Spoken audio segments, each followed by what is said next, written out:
नुमान इरफान बेटा, आप ऐसी बातें नहीं पूछा करें। अ, ईमान बेटा, अब आवाज आ रही है? एक्चुअली मैं बोल बहुत आहिस्ता रहा था पहले।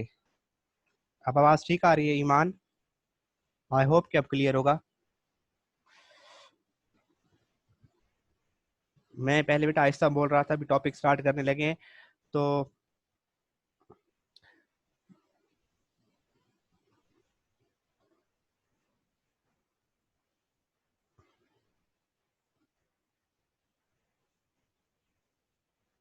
बेटा पेज नंबर, आप बुक का पेज नंबर 81 ओपन रखेंगे और जहां पे क्वेश्चन लिखेंगे define absolute zero.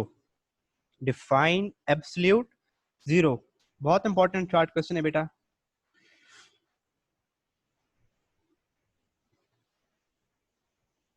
Define absolute zero, यहाँ पे क्वेश्चन लिखेंगे बेटा डिफाइन एब्सोल्यूट जीरो।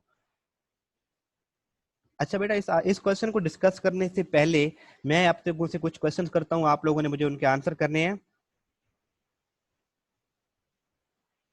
बेटा अगर हमारे पास एक गैस है और इसका टेम्परेचर हम क्या रखें, लो कर दें बेटा, पहले की निस्बत टेम्परेचर लो करें तो वॉल्यूम क्या होगा, इंक्रीज होगा या डिक्रीज होगा? टेम्परेचर के कम करने से वॉल्यूम डिक्रीज होगा या इंक्रीज होगा? टेम्परेचर को हमने कम किया है तो वॉल्यूम डिक्रीज होगा या इंक्रीज होगा? वानिया बेटे, आप रीजन बता सकती हैं मुझे? I will let you speak, अगर आप बोलना चाहें तो मैं आपको अलाउ कर देता हूं। मुझे आप रीजन बताना चाहेंगी? अवैस, आप भी रीजन बताना पसंद करेंगे? ईमान आपने ठीक बताया है, नुमान आपने ठीक बताया है। वानिया बेटे, मैं आपको अलाउ करता हूँ, जरा रीजन बताएं कि टेम्परेचर कम करने से क्यों बेटा? अवैस, मैं आपको अलाउ करता हूँ, जरा आप मुझे बोल के बताएं, रीजन बताएं मुझे ना।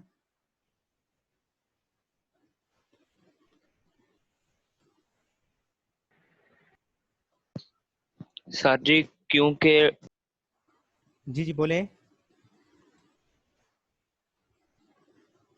अवैस। क्योंकि टेम्परेचर लो हो रहा है इसलिए। तो क्यों टेम्परेचर लोअर है तो वॉल्यूम बढ़ क्यों रहा है? आपने कहा है कि इंक्रीज होगा, क्यों इंक्रीज होगा? देखिए ना बेटा, हर चीज की एक रीजन होती है। Yes sir. तो रीजन नहीं माइंड में पता, जस्ट गेस कर रहे हैं आप? नो सर, पक्का बता रहा हूँ। पक्का बता रहे हो तो? टेम्परेचर हम्म। टेम्परेचर लो होने से वॉल्यूम इंक्रीज होगा। अच्छा, ठीक है। चलिए बेटा, मैं जरा एक्सप्लेन करता हूँ आप लोगों को। मैं यही सोच रहा था ना कि आप लोगों को जिनको कंफ्यूजन है वो। अच्छा मरियम, रीजन बता सकती हैं आप? वानिया फिर भी आप रीजन बताएं, डिक्रीज होगा क्यों होगा, रीजन बताएं। वानिया, मैं आपको अलाउ करता हूँ, जरा बताएं ना, रीजन बताएं मुझे।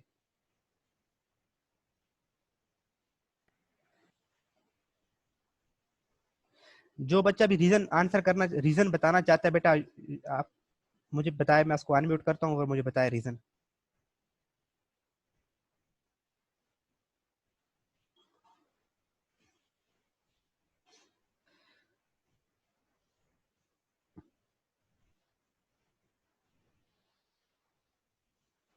चलिए बेटा, मैं आप लोगों को समझाता हूँ व्हाइट बोर्ड पे ये कॉन्सेप्ट। तवज्जो से बेटा देखिए ना, हर चीज का बेटा एक कॉन्सेप्ट होता है। इंक्रीज होगा या डिक्रीज होगा तो वो कॉन्सेप्ट आप लोगों को मालूम होगा, तभी आप उसको आंसर कर सकेंगे बेटा।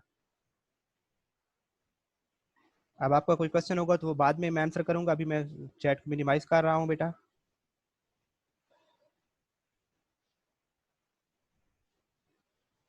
नुमान इरफान, आपने ठीक बताया बेटा। देखें बेटा,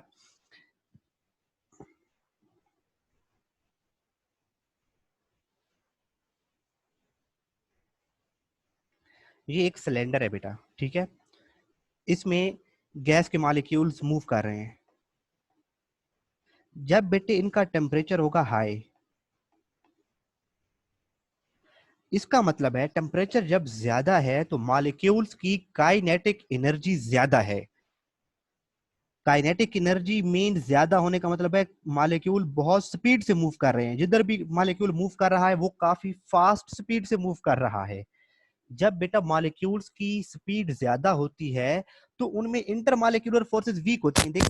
ये दो मॉलिक्यूल आपके सामने जो तीन मॉलिक्यूल है, मैंने डॉटेड लाइन से इंटरमॉलिक्यूलर फोर्सेस रिप्रेजेंट करता हूँ। सपोज ये मॉलिक्यूल्स में इंटरमॉलिक्यूलर फोर्सेस डेवलप हो रही थी, लेकिन इनकी तो स्पीड बहुत फास्ट है, तो ये एक दूसरे के पास से बहुत जल्दी से गुजर जाएंगे, तो इंटरमॉलिक्यूलर फोर्सेस एग्जिस्ट नहीं कर सकेंगी। ये इंटरमॉलिक्यूलर फोर्सेस क्या हो जाएंगी बेटा, वीक है, तो ये डेवलप ही नहीं हो पा रही। जब मॉलिक्यूल्स के दरमियान इंटरमॉलिक्यूलर फोर्सेस वीक होती हैं तो वो एक दूसरे से दूर दूर रहते हैं। अब अगर इसी केस को इन्वर्ट करें बेटा, दूसरी तरफ अगर इसी केस को हम ऐसे डिस्कस करें, ये हमारे पास सिलेंडर है, उसके अंदर गैस के मॉलिक्यूल्स मूव कर रहे हैं बेटा। अगर हम इनका टेम्परेचर क्या करें, लो कर दें, डिक्रीज कर दें, तो जो उनकी काइनेटिक एनर्जी है वो क्या हो जाएगी, कम हो जाएगी, स्लो हो जाएंगे मॉलिक्यूल। अब जब बेटा एक मॉलिक्यूल इधर मूव कर रहा है, उसकी भी स्पीड आहिस्ता है, दूसरा मॉलिक्यूल इधर मूव कर रहा है, कोई मॉलिक्यूल उधर जा रहा है, तो उनकी स्पीड बहुत स्लो है। जब उनकी बेटा स्पीड स्लो होगी तो उनके दरमियान इंटरमॉलिक्यूलर फोर्सेस डेवलप होंगी। जब इंटरमॉलिक्यूलर फोर्सेस डेवलप होंगी तो मॉलिक्यूल एक दूसरे के करीब करीब आएंगे। तो जब मॉलिक्यूल एक दूसरे के करीब आ जाते हैं तो वॉल्यूम क्या हो जाता है बेटा, कम हो जाता है। जब मॉलिक्यूल एक दूसरे के करीब आते हैं तो वॉल्यूम कम, और जब जब मॉलिक्यूल एक दूसरे से दूर हो जाते हैं तो वॉल्यूम ज्यादा हो जाता है। तो जब बेटा टेम्परेचर इंक्रीज करें, टेम्परेचर हाई हो, तो मॉलिक्यूल्स में इंटर मॉलिक्यूलर फोर्सेस डेवलप नहीं होती, जिसकी वजह से वॉल्यूम ज्यादा होता है। तो when we increase temperature, volume increases, और जब बेटे टेम्परेचर को डिक्रीज करें तो वॉल्यूम क्या होता है, डिक्रीज होता है। ये एक जनरल कॉन्सेप्ट है।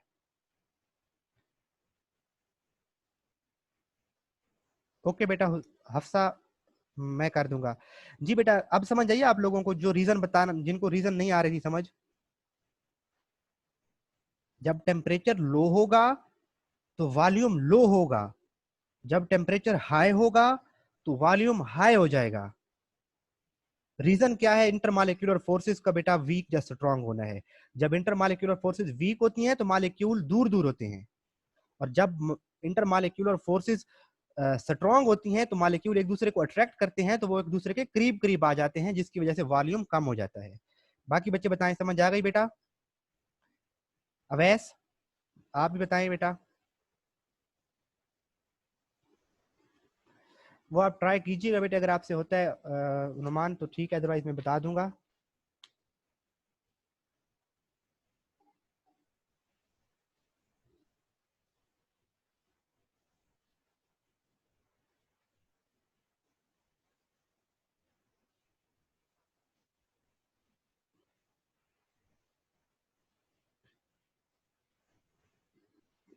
देखिएगा ना बेटे, नुमान आपको अगर समझ आती है तो ठीक है, अदरवाइज मैं कल एक्सप्लेन कर दूंगा, कोई बात नहीं। आप इसको अंडरस्टैंड करने की कोशिश कीजिएगा, नहीं होगा तो मुझे कल बताइएगा। चलिए बेटा, इसी कॉन्सेप्ट को हम यूज करते हुए आज के क्वेश्चन की तरफ आते हैं कि एब्सोल्यूट जीरो क्या है। अब बेटा, अगर गैस का टेम्परेचर कम करते जाए तो वॉल्यूम कम होता जाएगा। गैस का टेम्परेचर कम करते जाएं तो वॉल्यूम कम होता जाएगा। कहते हैं बेटा कि अगर गैस का टेम्परेचर इतना कम कर दें कि गैस का वॉल्यूम जीरो हो जाए,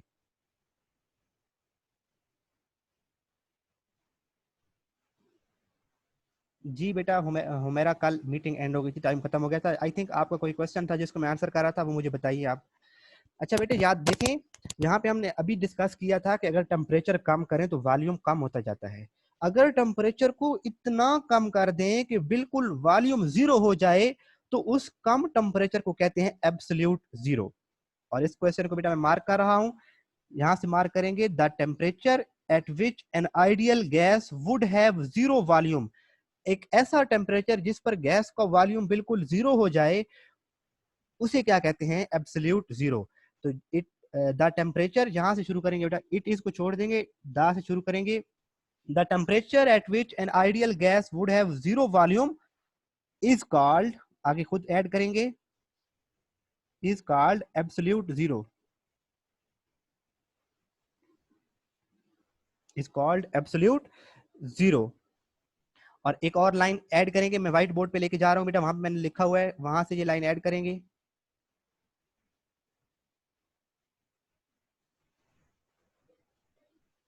जी बेटा, the temperature at which an ideal gas would have zero volume is called absolute zero और its value is -373 degree Celsius scale. अगर किसी गैस को -373 डिग्री सेंटीग्रेड गैस तक अगर हम उसका टेम्परेचर लो कर दें तो उसका वॉल्यूम बिल्कुल जीरो हो जाएगा। ऐसा पॉसिबल नहीं है, जस्ट थ्योरेटिकल है। जी बेटा मैं हुमैरा बताता हूँ। अच्छा बेटे बाकी बच्चे बेटा आइडियल देखिए ना, वैसे तो जो गैस के मॉलिक्यूल्स हैं उनमें कोई ना कोई अट्रैक्शन होती है बेटा, बहुत वीक ही सही, लेकिन उनमें कुछ ना कुछ अट्रैक्टिव फोर्सेस बिहेव करती हैं। लेकिन केमिस्ट्री में हम एक बात फर्ज करते हैं कि मॉलिक्यूल्स के दरमियान कोई अट्रैक्शन नहीं है।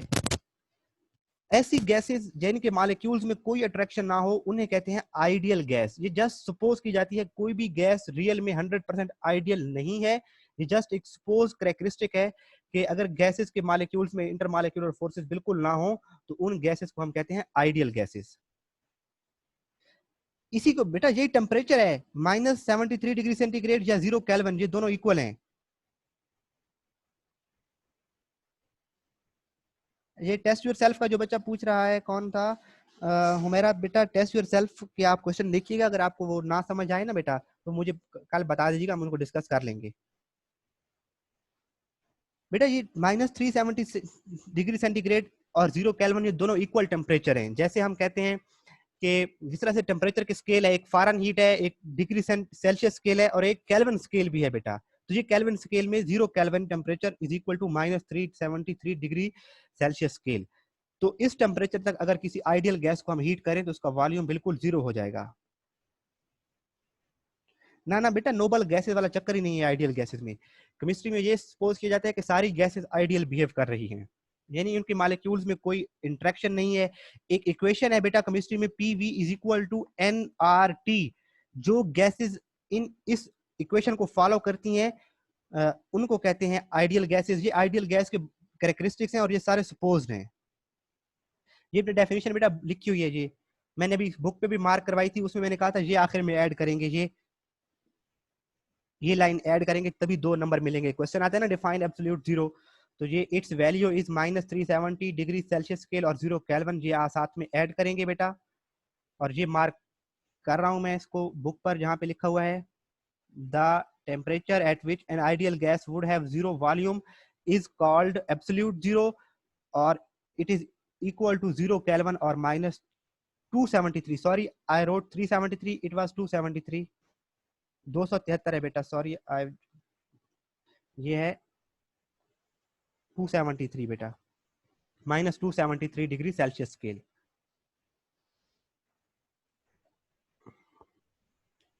तो ये बेटा अब नीचे जहां पे देखें एक और इंपॉर्टेंट चीज पड़ी है बेटा, दिस वन, के टेम्परेचर को डिफरेंट टेम्परेचर में कन्वर्ट करने के ये फार्मूला है बेटा कि अगर आपको टेम्परेचर केल्विन में दिया जाए और आपसे कहा जाए इसको सेल्सियस में कन्वर्ट करो, या आपको सेल्सियस डिग्री सेंटीग्रेड में टेम्परेचर दिया जाए और आपसे कहा जाए इसको केल्विन में कन्वर्ट करो, तो इसका ये देखेंगे बेटा कि फार्मूला है, अगर आपको टेम्परेचर डिग्री सेंटीग्रेड में दिया गया है, सपोज 35 डिग्री सेंटीग्रेड टेम्परेचर है और आपसे कहा जाता है इसको केल्विन में कन्वर्ट करो, तो किसी भी टेम्परेचर को केल्विन में कन्वर्ट करने का मतलब यह है कि डिग्री सेंटीग्रेड में जो टेम्परेचर दिया गया है उसमें 273 ऐड कर दो। ये बेटा 35 प्लस 273 ऐड करेंगे तो it will be equal to 308 Kelvin. तो दूसरा भी इसी तरह से इसका अपोजिट है, यानी कि अगर आपको टेम्परेचर जिस भी स्केल में दिया जाए, केल्विन में दिया जाए तो आप उसको सेल्सियस स्केल में कन्वर्ट कर सकते हो, सेल्सियस में दिया जाए तो उसको डिग्री सेंटीग्रेड में कन्वर्ट कर सकते हैं। और ये वाले जो फार्मूलाज दिए गए हैं बेटा, इसको आप लोग माइंड में रखेंगे बेटा, इन दोनों फार्मूलाज को। अब बेटा चार्ज लॉ, और चार्ज लॉ के ऊपर भी लिखे बेटा, वेरी इंपॉर्टेंट लॉन्ग क्वेश्चन, जितना इंपॉर्टेंट बॉयल्स लॉ है उतना ही इंपॉर्टेंट चार्ज लॉ है, ये दोनों लॉ वेरी इंपॉर्टेंट है बेटा।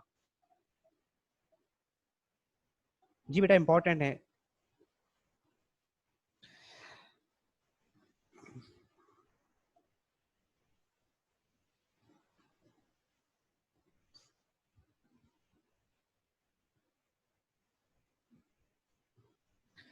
अब बेटे देखें, अगर टेम्परेचर को इंक्रीज करें तो वॉल्यूम क्या होता है, इंक्रीज होता है। जी बेटा ये चार्ज ला लॉन्ग क्वेश्चन है।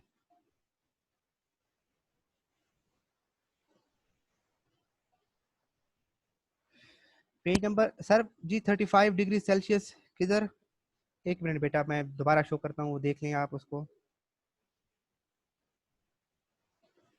देखिए ना बेटा, मैंने एक एग्जांपल आपसे कहा कि इसको सॉल्व करने का, कि सपोज आपसे कहा जाता है कि convert 35 degree centigrade into kelvin, तो ये 35 प्लस 273 हो जाएगा। इस डिग्री सेंटीग्रेड की जगह पर क्या आ जाएगी, जो केल्विन की जो वैल्यू दी गई है बेटा, तो सिंपली 308 केल्विन के इक्वल आता है, मतलब 35 degree centigrade is equal to 308। अगर अक्सर एक क्वेश्चन आता है बेटा कि 27 एमसीक्यू 27 डिग्री सेंटीग्रेड को आप कन्वर्ट करें केल्विन में, 27 डिग्री सेंटीग्रेड को केल्विन में कन्वर्ट करो जरा।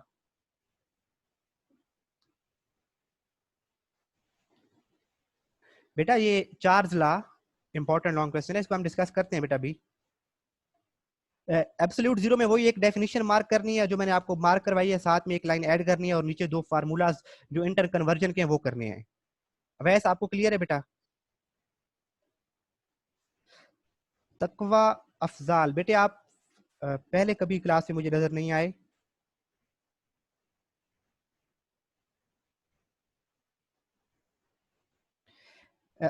अवैस क्लियर है बेटा? ठीक है ओके। चले बेटा चार्ज ला की तरफ मूव करते हैं। अभी बेटा मैंने अभी आपको एक बात एक्सप्लेन की थी कि अगर टेम्परेचर इंक्रीज करें तो वॉल्यूम क्या होता है, इंक्रीज होता है, और अगर टेम्परेचर को डिक्रीज करें तो वॉल्यूम डिक्रीज होता है। हाँ बेटा ठीक है वानिया, वो जो मैंने अभी आपको टेम्परेचर बताया था कि 27 को अगर केल्विन में चेंज करें तो 300 केल्विन के इक्वल आता है। सिर्फ वानिया ने आंसर किया, ठीक है बेटा। तो टेम्परेचर को बेटा अगर इंक्रीज करें तो वॉल्यूम इंक्रीज होता है। इट मींस टेम्परेचर और वॉल्यूम का जो आपस में रिलेशन है दैट इज डायरेक्ट रिलेशन है। तो सबसे पहले तो बेटा इसका स्टार्ट में इधर आएगा इंट्रोडक्शन, जिस तरह से कल चार्ज लॉ में करा किया था, इंट्रोडक्शन। आपका कभी कभी नाम अपीयर नहीं हुआ, मे बी आपने नाम शायद चेंज किया हो बेटा। अच्छा चले फॉलो करें बेटा इसको। The relationship between volume and temperature keeping the pressure constant was also studied by French scientist Charles, इसमें इधर लिख देंगे बाय, यहां पर लिख देंगे बेटा by, by French scientist Jonathan Charles in 1787। ये इसका इंट्रोडक्शन में आ जाएगा। गुलाम मुस्तफा बेटे write a note on Charles law या explain Charles law. Charles law long question आता है बेटा, इंपॉर्टेंट लॉन्ग क्वेश्चन है। और इस स्टार्ट में इसकी 1.5 लाइन इंट्रोडक्शन आ जाएगी, और इसकी डेफिनेशन को बेटा मैं ग्रीन से मार्क कर रहा हूं कि the volume of given mass of gas is directly proportional to its absolute temperature। किसी भी गैस का जो वॉल्यूम है वो उसके टेम्परेचर के डायरेक्टली प्रोपोर्शनल है। इट मींस अगर टेम्परेचर बढ़ाएं तो वॉल्यूम बढ़ता है, अगर टेम्परेचर कम करें तो वॉल्यूम भी कम होता है, लेकिन एक शर्त है, if the pressure is kept constant. अगर बॉयल्स लॉ की बात करें जो कल पढ़ा था, बॉयल्स लॉ में हमने कहा था बेटे कि pressure is inversely proportional to volume. कब? जब हम टेम्परेचर को क्या रखें, कांस्टेंट। आज हम पढ़ रहे हैं बेटा चार्ल्स लॉ, जिसमें हम कह रहे हैं कि वॉल्यूम जो है बेटा डायरेक्टली प्रोपोर्शनल होता है टेम्परेचर का। अब वॉल्यूम क्या है बेटा, V is directly proportional to temperature T। अब एक प्रोपोर्शनैलिटी साइन को इक्वालिटी में अगर हम चेंज करें तो ये बन जाएगा V इज इक्वल टू के टी, और अगर टी को उस तरफ ट्रांसफर कर दे तो ये आपका बन जाएगा V over T is equal to K. तो ये है बेटा चार्ल्स लॉ की मैथमेटिकल फॉर्म, यानी कि यहां पर आप हेडिंग देंगे मैथमेटिकल, यहाँ पे जो लिखा हुआ है ना mathematical it is represented as, यहाँ पे हेडिंग देंगे मैथमेटिकल फॉर्म।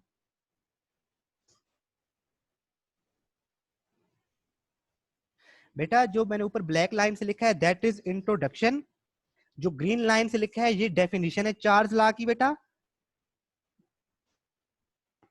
जो ग्रीन लाइन से लिखा है अंडरलाइन किया बेटा that is definition of Charles law, और डेफिनेशन के बाद अलग लाइन में ये वाली लाइन वैसे लिख देंगे।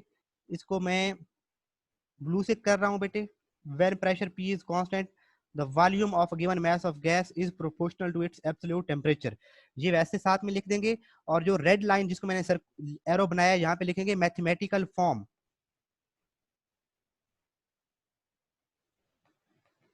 मैथमेटिकल फॉर्म, और उसमें ये वाला सारा स्ट्रक्चर लिखेंगे बेटा, ये ब्लू बॉक्स, ये आ जाएगा मैथमेटिकल बॉक्स, मैथमेटिकल फॉर्म में। ठीक है बेटा।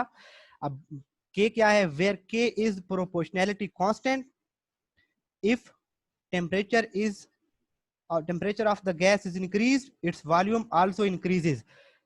और रीजन मैं भी आपको पहले स्टार्ट में बता चुका हूं कि टेम्परेचर को इंक्रीज करने से वॉल्यूम इसलिए इंक्रीज होता है कि मॉलिक्यूल्स की काइनेटिक एनर्जी बढ़ जाती है, वो एक दूसरे से दूर दूर मूव हो जाते हैं। जब मॉलिक्यूल एक दूसरे से दूर दूर होते हैं तो उनका वॉल्यूम ऑटोमेटिकली बढ़ जाता है बेटा।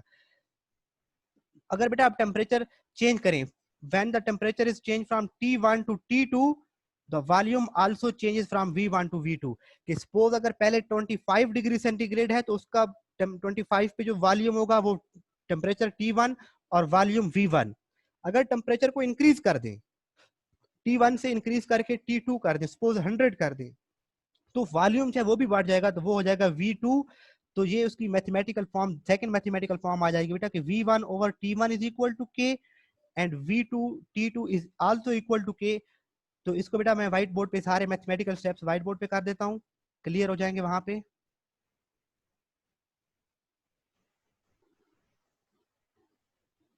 सबसे पहले बेटा हमने कहा कि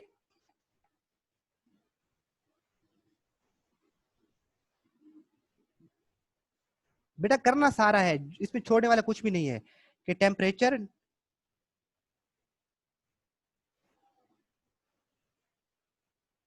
is directly proportional to volume. It means T is directly proportional to V. T is equal to KV। अब हमने क्या करना है, T को यहां से उधर ट्रांसफर कर दें बेटा, तो ये बन जाएगा T ओवर, यानी कि जहां पे V मल्टीप्लाई हो रहा था दूसरी तरफ जाके क्या हो जाएगा बेटे, डिवाइड हो जाएगा। तो T over V is equal to K। अब सपोज बेटा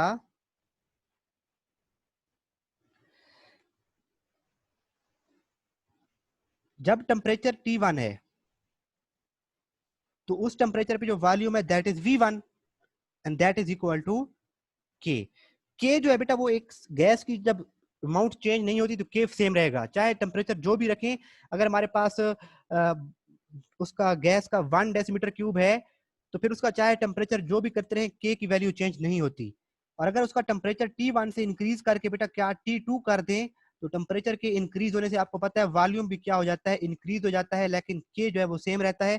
तो इन दोनों इक्वेशन से हमें मालूम पड़ता है कि T1 over V1 is equal to T2 over V2। तो ये एक सेकंड मैथमेटिकल फॉर्म आ जाती है चार्ज लॉ की। एक मैथमेटिकल फॉर्म उसकी ये है बेटा राइट साइड पे बॉक्स में, और दूसरी लेफ्ट साइड पे बॉक्स में इंडिकेट की है कि T ओवर V, यानी कि टेम्परेचर और वॉल्यूम की जो रेशियो है दैट रिमेन कांस्टेंट।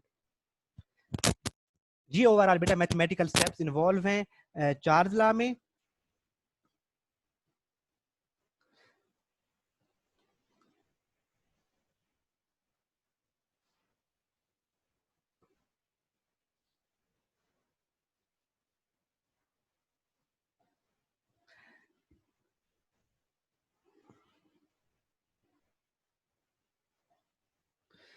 मैं इसको बेटा जरा दोबारा वो कर देता हूँ, मार्क कर देता हूँ।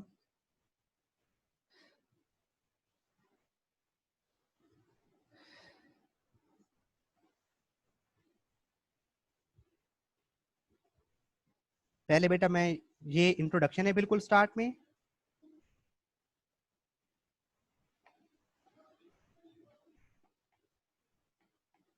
इंट्रोडक्शन बेटा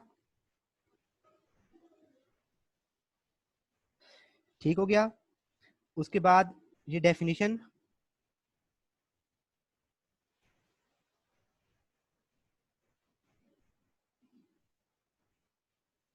और ये लाइन डेफिनेशन के साथ अलग लाइन में लिखेंगे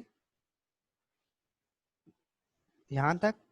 फिर आगे बेटा यहाँ पे थर्ड में इसको मैथमेटिकल फॉर्म ये हेडिंग देंगे बेटा, और उसमें ये आपकी लाइनें सारी आएंगी, ये बॉक्स यानी कि इसको लाइन में लिख दोगे जैसे मैंने अभी लिखा था ना बेटे व्हाइट बोर्ड की स्क्रीन पर, और साथ में ये आएगा इसकी मैथमेटिकल फॉर्म में ही।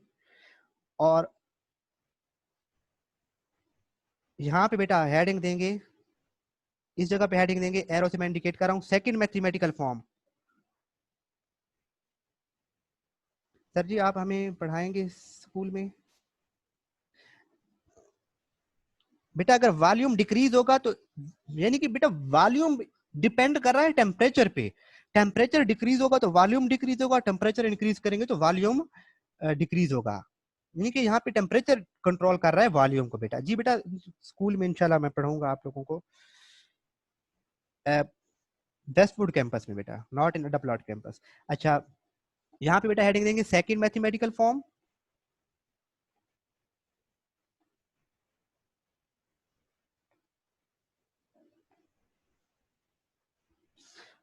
कि when temperature is changed from T1 to T2 the volume changes from V1 to V2, और उसमें ये मैथमेटिकल फॉर्म ये सारा यहाँ तक एंड हो जाएगा बेटे। तो ये है ओवरऑल इसकी बेटा मार्किंग इस क्वेश्चन की हेडिंग्स वाइज। जी बेटा वेस्टवुड में ही। अब बेटा आखिर में इसका है इसकी एक्सपेरिमेंटल वेरिफिकेशन। यहां तक किसी बच्चे का कोई क्वेश्चन है तो वो मुझे बताएं बेटा, अगर आपको कोई पे कंफ्यूजन आ रही है तो।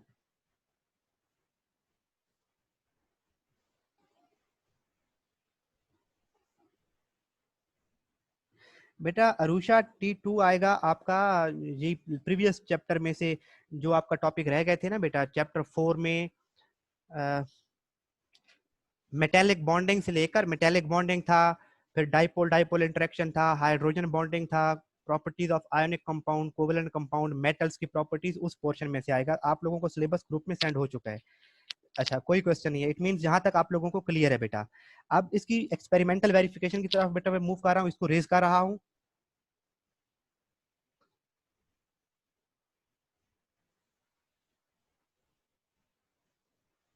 ये सारी इसकी बेटा एक्सपेरिमेंटल वेरिफिकेशन लिखेंगे और ये डायग्राम भी बनाएंगे हेडिंग के साथ। ये सारा करना है बेटा कि लेटस। अच्छा मैं इसको बेटा डायग्राम से पहले समझा देता हूँ। पहली डायग्राम में देखें बेटा, डायग्राम 1 में देखें तो टेम्परेचर क्या है बेटा 25 डिग्री सेंटीग्रेड।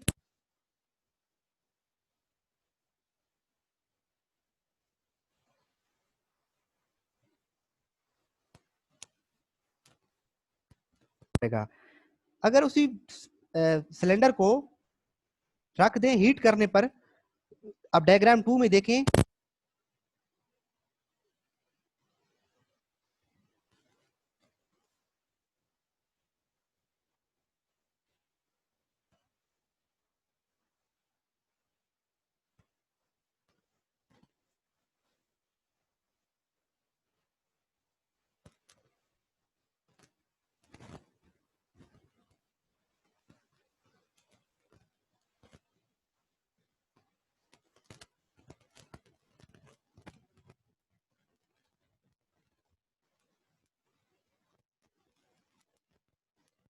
जी बेटा ऐसे ही है, बिल्कुल हुजैफा ऐसे ही है। अच्छा if the initial volume of the gas V1 is 50, अगर V1 क्या है बेटा 50 and initial temperature is T1 that is 25, on heating the cylinder up to 100 its new volume V2 is 62.5. The increase in temperature increases the volume that can be observed as elaborated observed as shown below in the figure, जैसे नीचे figure में show किया गया बेटा। तो ये इसकी है एक्सपेरिमेंटल वेरिफिकेशन कि एक सिलेंडर लिया, उसमें जब हमने गैस को हीट किया तो ऑटोमेटिकली उसका वॉल्यूम बढ़ गया। तो प्रूव हो गया चार्ल्स लॉ कि टेम्परेचर के बढ़ाने से वॉल्यूम बढ़ता है, टेम्परेचर के बढ़ाने से वॉल्यूम बढ़ता है। बात याद रखेंगे।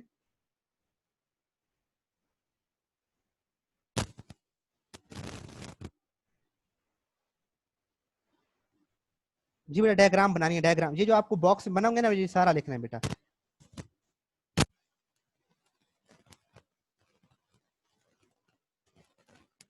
Scale from Kelvin degree Celsius scale to Kelvin while solving problems, कि हमेशा जब भी कहीं पे न्यूमेरिकल सॉल्व कर रहे होंगे केमिस्ट्री में तो टेम्परेचर बेटा हमेशा केल्विन में पुट करना है उसमें। बैलूनिस्ट बेटा गुब्बारे बेचता था, मतलब उसका शौक होगा ना, गुब्बारे फुला फुला के बेचता रहता होगा। सर डायग्राम दोबारा एक्सप्लेन कर दें। जी नूरुल हुदा मैं बताता हूँ। बिलो बॉक्स भी, ये बेटा जस्ट ये जो मैंने रेड माइंड में रेड किया ना, ये जस्ट इसको रिमेंबर रखना है, लिखना नहीं है, ये जस्ट एक की पॉइंट है, आपने याद रखना है।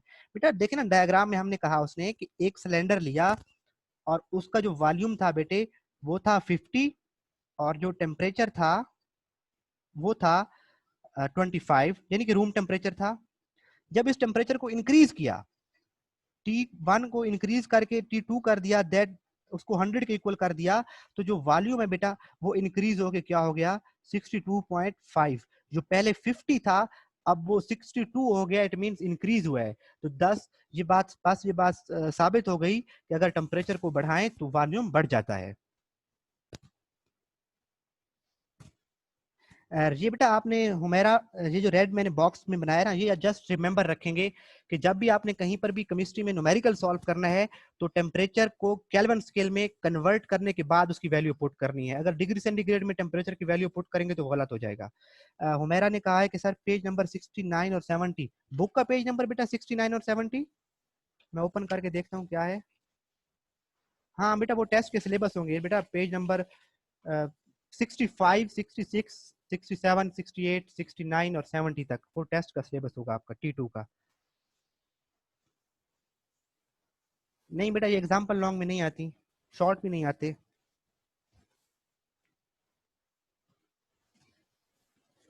हाँ बेटा नॉन पोलर देखिए ना, मैं ये कितनी बार एक्सप्लेन कर चुका हूँ, मैं दोबारा बताता हूँ। बेटे जब भी कोवलेंट बॉन्ड बनता है सिमिलर एटम्स के दरमियान,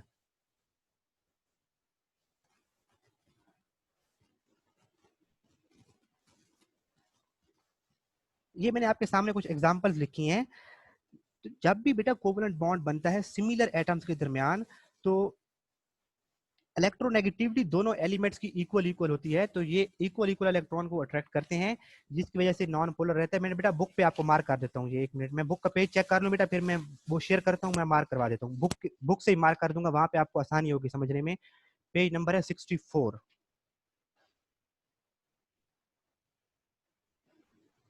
जी बेटा सिलेबस में जो चीज भी आती है ना बेटा वो टेस्ट में इंक्लूड होगी, चाहे वो टेस्ट योर सेल्फ में है, चाहे वो जहां पर सिलेबस में आ रहा है तो बेटा होगा।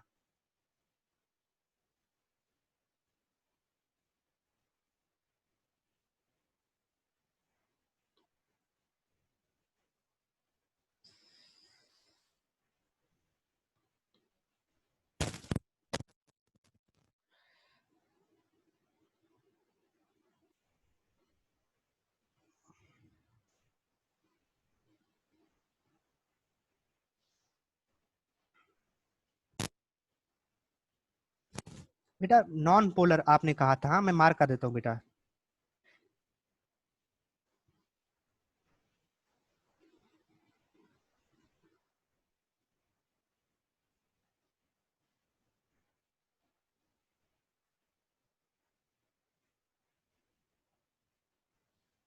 बेटा if the covalent bond is formed between two similar atoms, the shared pair of electron is attracted by both atoms equally, such type of bond is called non-polar। और उसके नीचे ये एग्जांपल्स हैं। सर जी T1 में 25 degree Celsius था, फिर हमने एक और बढ़ाया तो T2 50 डिग्री सेल्सियस के लिए होना चाहिए। टेम्परेचर T1 25 डिग्री सेल्सियस के लिए था, फिर हमने उसको बेटा लाजमी नहीं है कि उसको डबल डबल करने वाली बात नहीं हो रही, जस्ट ये हुआ है कि टेम्परेचर को इंक्रीज किया तो वॉल्यूम बढ़ा, चाहे उसको हम 10 डिग्री सेंटीग्रेड इंक्रीज करें, चाहे उसको डबल कर दें, चाहे उसको 4 टाइम इंक्रीज कर दें, टेम्परेचर को इंक्रीज किया तो वॉल्यूम इंक्रीज हुआ। Sir synthetic additive definition mark करवा दें। अच्छा बेटा तो ऐसे the compounds which have polar bond, compounds which have polar covalent bond are called polar compounds, और compounds which have non-polar compounds are called non-polar compounds। और बेटे जो adhesive compounds है इनकी कोई specific definition नहीं है, just एक category है।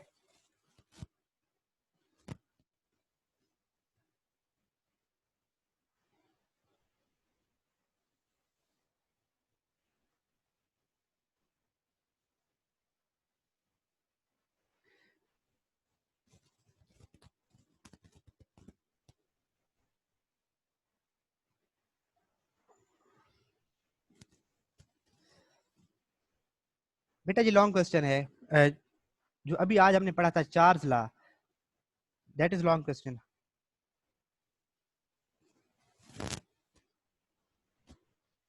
मैं इसको रेज कर रहा हूँ बेटा, जो भी स्क्रीन पे था, जो भी पोलर और नॉन पोलर का जो भी था।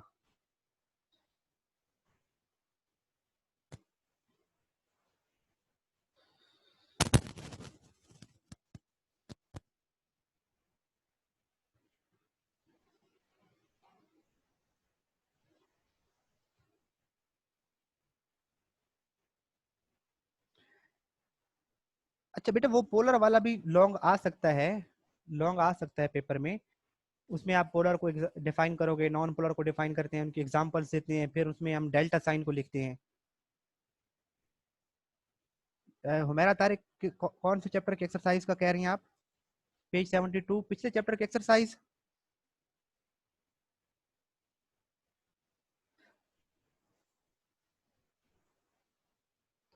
जी बेटा, वैसे जितना टेम्परेचर इंक्रीज कर दो फिर वॉल्यूम इंक्रीज हो जाएगा, तो प्रूव हो जाएगा कि चार्ल्स लॉ ठीक कहता था कि टेम्परेचर के बढ़ाने से वॉल्यूम बढ़ेगा। बेटा टॉपिक का नाम भी आप लिख सकते हैं, अदरवाइज आपको ऐसा करना होगा कि वो प्ले लिस्ट में जाकर आपको देखना पड़ेगा कि वो टॉपिक कहाँ पर पड़ा है। नाम लिखेंगे तो आसानी होगी, टॉपिक सर्च करेंगे तो। मुस्तफ़ा, चैप्टर 4 की एक्सरसाइज। बेटा मैंने आप लोगों से, अगर आपको याद हो तो चैप्टर 4 मैंने कहा था कि आप उसके एक्सरसाइज को सॉल्व करें, जो क्वेश्चन नहीं होगा वो मुझसे पूछें बेटा। अगर मैं मार्क करवाता जाऊंगा ना बेटे, वो आपका जब तक उसके साथ दिमाग नहीं लड़ाएंगे, क्वेश्चन पे रीजनिंग खुद से नहीं बनाएंगे, तब तक समझ नहीं आती बेटा। अब एक एमसीक्यू मैंने करवाया था कि इसका मुझे बताएं, तो जो आप उसको करते हैं ना बेटा, जब खुद से सोचते हैं उसका आंसर ढूंढते हैं, फिर वो अगर वो आंसर आप मार्क करेंगे तो एमसीक्यू होगा या शॉर्ट क्वेश्चन होगा तो आपको भूलेगा नहीं। और नहीं आ रहा होगा तो उसको इंडिकेट करें, आज वाले टॉपिक पे बेशक लिख लें कि पिछले चैप्टर का एमसीक्यू दिस दिस दिस, तो वो जब आप नेक्स्ट क्लास में मुझे पूछेंगे तो मैं आपको एक्सप्लेन कर दूंगा, तो वो फिर आपको भूलेगा नहीं। ऐसे मैं मार्क करवा दूं, पहले का ए, दूसरे का सी, चौथे का डी, आप मार्क कर लेंगे, समझ नहीं आएगी। तो उनको बेटा आप खुद सॉल्व करें, नहीं होगा तो मैं सॉल्व करवाऊंगा बेटे। ईमान बेटा, नोट्स भी तो बुक से बनाए गए हैं ना, तो कहीं से भी आ सकता है, बस आपके उन्हीं सिलेबस के 5 पेजेस में से आएगा। और